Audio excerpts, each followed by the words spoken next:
It's very beautiful here. It's a great view. We are from Germany. ഇവിടെ വന്ന് പിന്നെ കണ്ട് നല്ല വ്യൂ ആണ്, നല്ല സ്ഥലമാണ്. ഇവിടെ വരുന്നവർക്ക് കാണാൻ ഒരുപാട് പിന്നെ. ഹലോ ഗൈസ്, അപ്പോൾ നമ്മൾ ഇന്നത്തെ യാത്ര എന്ന് പറയുന്നത് നെല്ലിയാമ്പതിയിലേക്കാട്ടോ. അപ്പോൾ നമ്മൾ രണ്ടുപേരാണ്, നമ്മൾ സ്കൂട്ടിമേലാണ് പോകുന്നത്. ഞാനും പിന്നെ നമ്മുടെ ഫ്രണ്ട് മുസ്തഫയുണ്ട് കൂടെ. അപ്പോൾ ഞാൻ നേരെ തിരൂരിൽ ട്രെയിൻ കയറി ഒറ്റപ്പാലത്ത് ഇറങ്ങി. മുസ്തഫ മഞ്ചേരിയിൽ നിന്ന് ബൈക്കും കൊണ്ടുവന്ന് ഒറ്റപ്പാലത്ത് ഞങ്ങൾ രണ്ടാൾ ഒരുമിച്ച് നെല്ലിയാമ്പതിയിലേക്കുള്ള യാത്ര. അപ്പോൾ നമുക്ക് നെല്ലിയാമ്പതിൻ്റെ വിശേഷങ്ങളിലേക്ക് പോവാം. അവിടെ എന്തൊക്കെയാണ് എങ്ങനെയൊക്കെയാണെന്നുള്ളത് നമുക്ക് പോയിട്ട് നോക്കാം. ഈ ചുരം കയറുമ്പോൾ തന്നെ നല്ല തണുപ്പട്ടാണ്, നല്ലൊരു അടിപൊളി വ്യൂ ഒക്കെ ആയിട്ട്, നല്ലൊരു ബാക്കിലൊക്കെ കണ്ടില്ലേ വലിയൊരു പുഴ ഇതൊക്കെ ആയിട്ട്. അപ്പോൾ നമുക്ക് നെല്ലിയാമ്പതിൻ്റെ വിശേഷങ്ങളിലേക്ക് പോവാം. അപ്പോൾ okay guys, bye bye. Nelliyampathy എത്തിയിട്ടാ. അപ്പോൾ ഇത് ഗവൺമെന്റിന്റെ ഫാമാണ്. ഇതിന്റെ ഉള്ളിലാണ് എല്ലാ ഓറഞ്ചും എല്ലാ തോട്ടങ്ങളും ഉള്ളത്. അപ്പോൾ നമ്മളെ കൂടെ നിൽക്കുന്നത് ഇവിടുത്തെ എന്റെ സ്റ്റാഫാണ്, വാസിം അല്ലേ. സ്ഥലം എവിടെ? ഞാൻ മണ്ണാർക്കാട് ആട്ടാ. പിന്നെ നിങ്ങൾ താന്നാർക്കാട് വർക്ക് ചെയ്തിട്ടുണ്ടല്ലേ? അപ്പോൾ നമുക്ക് ഇതിനെ പറ്റിയുള്ള ഫുൾ ഡീറ്റെയിൽ നമ്മളെ വാസിം പറഞ്ഞ് മനസ്സിലാക്കി തരും എന്തൊക്കെയാണ് ഏതൊക്കെയാണുള്ളത്. അപ്പൊ നമ്മൾ ഈ ചെടിനെ പറ്റി എന്താ പറയുക, ഇത് ഏത് ഐറ്റത്തിൽപ്പെട്ട ചെടിയാ? ഇത് നമ്മുടെ സാധാ ബൊഗൈൻ വില്ല എന്ന് പറയുന്ന, അല്ലെങ്കിൽ കടലാസ് പൂ എന്ന് പറയുന്ന ഇതിൽ പെടുന്ന ചെടിയാണ്. ഇത് പക്ഷെ സാധാരണ കാണുന്നത് പോലെയല്ല, നല്ല രസമുണ്ട്. ചൈനീസ് ഹാറ്റ് എന്നാണ് ഇതിന് പറയാം, അല്ലെങ്കിൽ കപ്പ് ആൻഡ് സോസർ പ്ലാന്റ് എന്നാണ് പറയാം. നോക്കിക്കഴിഞ്ഞാൽ നമുക്ക് മനസ്സിലാവും, ഈ ചൈനക്കാരുടെ നീണ്ടിട്ടുള്ള തൊപ്പി പോലത്തെ പ്രത്യേക ടൈപ്പ്. നല്ല രസം. നമ്മൾ അടുത്തുനിന്ന് കാണുമ്പോഴാണ് അതിന്റെ ഒരു ഭംഗി അറിയുന്നത്. പിന്നെ അതുപോലെ ഇത് ഇങ്ങനെ ബ്ലൂം ചെയ്തിട്ട് ഫ്ലവർ ആയിട്ട് തന്നെ ഒരുപാട് കാലം നിൽക്കും, പെട്ടെന്ന് വാടി പോവില്ല, മാസങ്ങളോളം നിൽക്കും. കുറച്ച് കട്ടിയുണ്ട്, നല്ല ഇതുള്ള ഫ്ലവർ. സാധാരണ ബൊഗൈൻവില്ല കുറെ കാലം നിൽക്കും, പക്ഷെ ഇത് അതിനെക്കാട്ടിയും കൂടുതൽ മാസങ്ങളോളം ഇങ്ങനെ തന്നെ നിൽക്കും. ഇതിപ്പോ സ്ഥിരമായിട്ട് സന്ദർശകരുടെ ഒരു ഫോട്ടോഷൂട്ട് എടുക്കുന്ന ഒരു ഏരിയ ആയിട്ട് മാറിയിരിക്കുകയാണ് ബ്ലൂം ചെയ്ത് നിൽക്കുന്നത്. നല്ല രസമുണ്ട് സംഭവം കാണാൻ. പിന്നെ ഇത് എത്ര ഏക്കറാണ് ഇത്? നമ്മള് മൊത്തത്തിൽ 600 ഏക്കറുള്ള ഗവൺമെന്റിന്റെ ഫാമാണ്. Government orange and vegetable farm എന്നാണ് പേര്. അവിടെ കേരളത്തിൽ തന്നെ ഓറഞ്ച് കൃഷി ചെയ്യുന്ന ഏക ഫാമാണ്, ഗവൺമെന്റ് കീഴിലുള്ള ഏക ഫാമാണ് നമ്മുടെ ഫാം നെല്ലിയാമ്പതി. 1943 ബ്രിട്ടീഷുകാരാണ് ഇത് തുടങ്ങിയത്. അന്ന് ഇത് ഓറഞ്ചിന് പറ്റിയ മണ്ണാണെന്ന് തിരിച്ചറിഞ്ഞുകൊണ്ട് 1000 ഏക്കർ തോട്ടമായിട്ടാണ് തുടങ്ങിയത്. പണ്ട് ഇപ്പോ നെല്ലിയാമ്പതി ഓറഞ്ച് എന്ന് പറഞ്ഞാൽ വളരെ ഫേമസ് ആയിരുന്നു. നമ്മുടെ ബ്രിട്ടീഷ് രാജ്ഞിയുടെ ടേബിളിലടക്കം നെല്ലിയാമ്പതി ഓറഞ്ച് ഒരു പ്രധാന വിഭവമായിരുന്നു എന്ന് ചരിത്രരേഖകളിൽ പറയുന്നുണ്ട്. അതിനുശേഷം നമ്മുടെ കയ്യിൽ നമ്മുടെ കേരള ഗവൺമെന്റ് ഫോം ചെയ്തതിന് ശേഷം government orange and vegetable farm എന്നുള്ള പേരിൽ പ്രവർത്തിക്കുകയും 90 95 കാലഘട്ടങ്ങളിൽ സൗത്ത് ഇന്ത്യയിലെ മൊത്തം ഓറഞ്ചുകൾ പോയപ്പോ അതിന്റെ ഭാഗമായിട്ട് നെല്ലിയാമ്പതിയിലെ ഓറഞ്ചുകളും പോയി. അതിനുശേഷം ഇപ്പൊ 2016 ശേഷം 16-17 കാലഘട്ടത്തിൽ വീണ്ടും ഓറഞ്ചുകൾ വെച്ച് ഇപ്പൊ ഒരു 7000-ഓളം മരങ്ങൾ നമുക്ക് ഓറഞ്ചിന്റെ മരങ്ങളുണ്ട്. കായ പിടിച്ച് തുടങ്ങിയതേ ഉള്ളൂ. കാരണം ഓറഞ്ച് കായ പിടിക്കാൻ 5 കൊല്ലം മിനിമം എടുക്കും. 5 വർഷം ആദ്യത്തെ കായ ഉണ്ടാവാൻ എടുക്കും. അത് കൂടുതൽ കായ ആവാൻ നമുക്കൊരു ഈൽഡ് എന്ന് പറഞ്ഞ രീതിയിൽ കിട്ടാൻ വേണ്ടിയിട്ട് 8 വർഷമെങ്കിലും എടുക്കും. അപ്പൊ ഞങ്ങൾ അടുത്ത കൊല്ലം അല്ലെങ്കിൽ അതിന്റെ അടുത്ത കൊല്ലമായിട്ട് നമുക്ക് നല്ല ഈൽഡ് കിട്ടും എന്നാണ് വിചാരിക്കുന്നത്. ഇപ്പൊ നമുക്ക് ഒരു കൊല്ലത്തില് ഒരു 3000 കിലോ വരെ, 3 ടണ്ണിന്റെ അടുത്ത് വരെയാണ് കിട്ടിക്കൊണ്ടിരിക്കുന്നത്. നമ്മളിവിടെ ഓറഞ്ച് കൂടാതെ തന്നെ പാഷൻ ഫ്രൂട്ട് ഉണ്ട്, അതുപോലെ വിവിധ ഇനം ഡ്രാഗൺ ഫ്രൂട്ട് മുതൽ നല്ല ഉഷ്ണമേഖലയിൽ ഉണ്ടാകുന്ന ഡ്രാഗൺ ഫ്രൂട്ട് മുതൽ ഏറ്റവും തണുപ്പുള്ള ശൈത്യകാലത്ത് ഉണ്ടാകുന്ന പീച്ചസ് വരെയുള്ള ഫ്രൂട്ടുകളുടെ വളരെ വൈവിധ്യമായിരുന്നിട്ടുള്ള ഒരു ഫ്രൂട്ട്സ് ഇവിടെ ഉണ്ട്.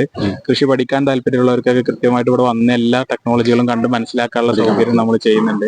അതുപോലെ തന്നെ പച്ചക്കറികൾ നമ്മൾ സൂപ്പർ മാർക്കറ്റിൽ പോയി കഴിഞ്ഞാൽ കാണുന്ന എല്ലാ പച്ചക്കറികളും നമ്മളിവിടെ കൃഷി ഫ്രഷ് ആയിട്ട് നിങ്ങൾക്ക് വാങ്ങാനും പറ്റും. നമ്മളിപ്പോ കൃഷി തുടങ്ങിയതേ ഉള്ളൂ, സീസൺ ആവുന്നേ ഉള്ളൂ. എല്ലാം നമുക്ക് ഫീൽഡിൽ നടന്നു കഴിഞ്ഞാൽ എല്ലാന്റെയും ഫീൽഡിൽ നിൽക്കുന്നത് കാണാം. പിന്നെ ഫാക്ടറി ഇവിടെ ഉള്ള എല്ലാ ഫ്രൂട്ട്സും നമ്മൾ പച്ചക്കറി മാത്രമാണ് ഫ്രഷ് ആയിട്ട് സെയിൽ ചെയ്യുള്ളൂ. ഫ്രൂട്ട്സ് മൊത്തം നമ്മൾ പ്രോസസ് ചെയ്ത് സ്ക്വാഷ്, ജാം, അച്ചാറ്, അതുപോലെ നേരിട്ട് കുടിക്കാവുന്ന ജ്യൂസ് ഇങ്ങനെ ആയിട്ടാണ് നമ്മൾ വിൽക്കുന്നത്. അതിനുള്ള ഫാക്ടറി ഉണ്ട്. നമ്മളൊരു കൊല്ലം ഒരു 50,000 മുതൽ 1,00,000 വരെ ബോട്ടിലുകൾ നമ്മൾ ഇവിടെ ഉണ്ടാക്കിയിട്ട് ടൂറിസ്റ്റുകൾക്ക് വിൽക്കാറുണ്ട്. അപ്പൊ ഇവിടെ വന്നു കഴിഞ്ഞാൽ നിങ്ങൾക്ക് എസെൻസോ അല്ലെങ്കിൽ ഫ്ലേവറോ ഉള്ള സാധനമല്ലേ കിട്ടുക. റിയൽ ആയിട്ടുള്ള ഫ്രൂട്ട് പൾപ്പ് ഉപയോഗിച്ചിട്ടുള്ള സ്ക്വാഷും ജാമും അച്ചാറുകളും നമ്മളെടുത്ത് എല്ലാ ദിവസങ്ങളും തുറക്കും. 8 മണി മുതൽ 5 മണി വരെയാണ് സന്ദർശന സമയം. നമ്മൾ സാധനങ്ങൾ വാങ്ങിയിട്ട് ഫ്രഷ് ആയിട്ടുള്ള സാധനങ്ങൾ വീട്ടിൽ കൊണ്ട് ഉപയോഗിക്കാൻ പറ്റുന്ന രീതിയിലുള്ള സാധനങ്ങൾ ഇവിടെ ഉണ്ട്. നമുക്ക് ഇവിടുന്ന് വിശ്വസിച്ച് വാങ്ങാം, നാച്ചുറൽ ആയിട്ട് വാങ്ങാം. അതാണ് ഇപ്പൊ നമുക്കറിയാം ഏത് ഗുണത്തിലും ഏത് മണത്തിലുള്ള ഫ്ലേവർ ഇപ്പൊ കിട്ടും. പക്ഷെ നമ്മൾ ഗവൺമെന്റിന്റെ സംവിധാനം ആയതുകൊണ്ടും പിന്നെ നമുക്ക് ഇവിടെ ഇത്രയും കൃഷി ഉള്ളതുകൊണ്ട് ഇപ്പൊ പാഷൻ ഫ്രൂട്ടിന്റെ തന്നെ പറയുകയാണെങ്കിൽ പാഷൻ ഫ്രൂട്ട് 25 ഏക്കറോളം പാഷൻ ഫ്രൂട്ട് നമ്മൾ കൃഷി ചെയ്യുന്നുണ്ട്. അപ്പൊ അത്രയും പ്രൊഡക്റ്റ് മൊത്തം നമുക്ക് ജനങ്ങളിലേക്ക് ഏറ്റവും നല്ല പ്രൊഡക്റ്റ് ആയി കൊടുക്കാൻ പറ്റും എന്നുള്ളതാണ് നമ്മുടെ ഏറ്റവും വലിയൊരു വിജയം. അതുകൊണ്ട് തന്നെ ഇവിടെ വന്ന പാഷൻ ഫ്രൂട്ട് സ്ക്വാഷ് ഒന്നും നമ്മുടെ കൗണ്ടറിൽ എത്ര വെച്ചാലും തികയില്ല. കാരണം ഇവിടെ വന്ന ആൾക്കാർ വാങ്ങിക്കൊണ്ടുപോകും, ഇങ്ങനെ വാങ്ങിക്കൊണ്ടുപോകും. അത്രയും ഡിമാൻഡുള്ള സാധനം.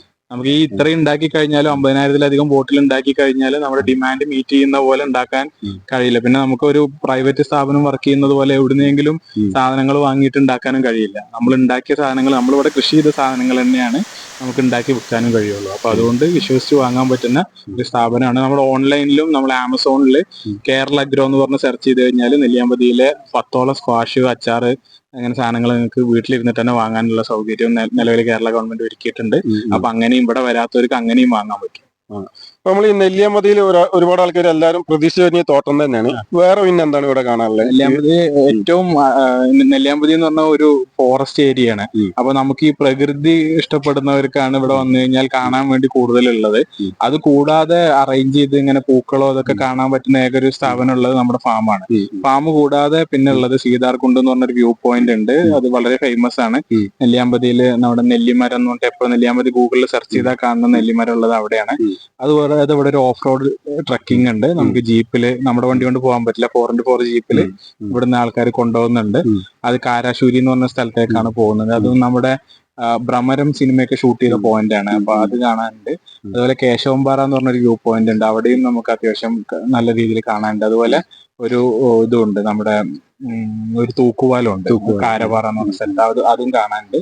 പിന്നെ വിവിധ എസ്റ്റേറ്റുകളിലും എസ്റ്റേറ്റുകളിലൊക്കെ ആയിട്ട് രാത്രിയുള്ള സ്റ്റേ ഉണ്ട്. കാട്ടിന്റെ ഉള്ളിൽ ഇവിടെ വന്ന് ബുക്ക് ചെയ്യാൻ പറ്റില്ല, ആദ്യം ബുക്ക് ചെയ്യാൻ രണ്ട് രീതിയിലും ഓപ്ഷൻസ് ഉണ്ട്. നമുക്ക് നെറ്റിൽ നോക്കി കഴിഞ്ഞു കഴിഞ്ഞാലും ബുക്ക് ചെയ്യാൻ പറ്റും. ഇവിടെ വന്നിട്ട് വീക്കെൻഡ്സിലൊക്കെ ഇവിടെ സ്വാഭാവികമായിട്ട് എല്ലാ ദിവസവും ബുക്കിംഗ് ആയിരിക്കും. വീക്കെൻഡിൽ അല്ലാത്ത ദിവസങ്ങളിൽ ഇവിടെ വന്നാലും റൂം കിട്ടും. അല്ലെങ്കിൽ നിങ്ങൾക്ക് ബുക്ക് ചെയ്തിട്ട് വരികയാണ് ഏറ്റവും നല്ലത്. നമ്മുടെ ഇതിനനുസരിച്ചുള്ള നിൽക്കാം. നൈറ്റ് സഫാരി ഒക്കെ അടക്കം ഓഫർ ചെയ്യുന്ന റിസോർട്ടുകളൊക്കെ ഇവിടെ ഉണ്ട്.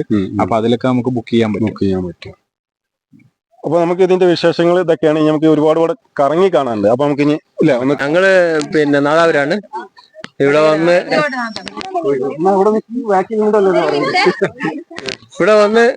പിന്നെ കണ്ട് നല്ല വ്യൂ ആണ്, നല്ല സ്ഥലമാണ്. ഇവിടെ വരുന്നവർക്ക് കാണാൻ ഒരുപാട് പിന്നെ വ്യൂസ് ഉണ്ട്. ഞങ്ങളിപ്പോ എവിടേക്കാ പോയ നമ്മള്? ഇന്ന് സ്റ്റേ ആണ്. ഫാമിലി പോയി. ഇവിടെ പിന്നെ ഫാമിന്റെ അപ്പുറത്ത്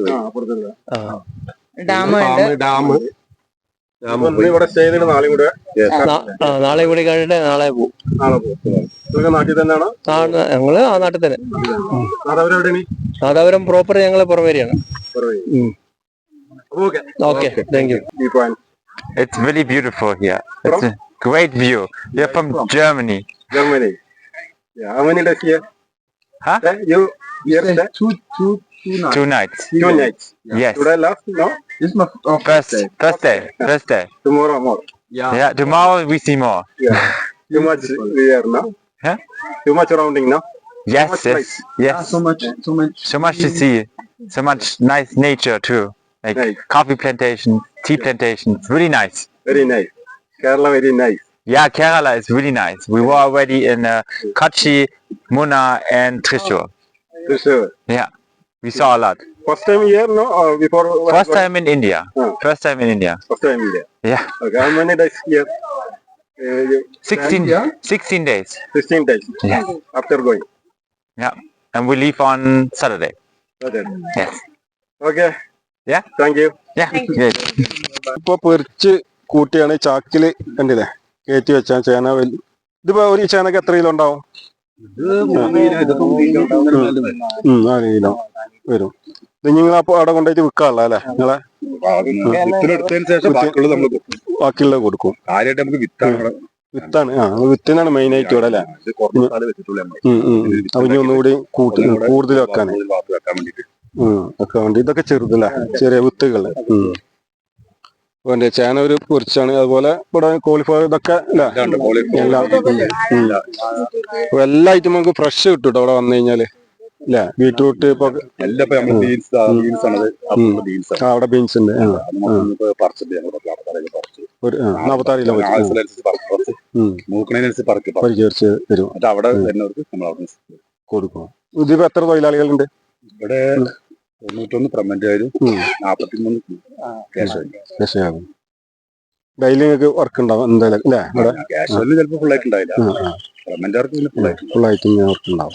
മഴ ഒരു ബുദ്ധല്ല അവിടെ മഴ വന്നിട്ട് നമുക്ക് അടമഴ പെയ്ത് കഴിഞ്ഞാൽ നമുക്ക് മറ്റേ ബീൻസിന് കോളിഫ്ലവറിന് മറ്റേ ഇതിനൊക്കെ ഭയങ്കര കുറച്ച് പ്രശ്നമല്ലേ? അടമഴ പെയ്ത് അങ്ങനെ പ്രശ്നമല്ല, അതിന് ഭയങ്കര പ്രശ്നമാണ്.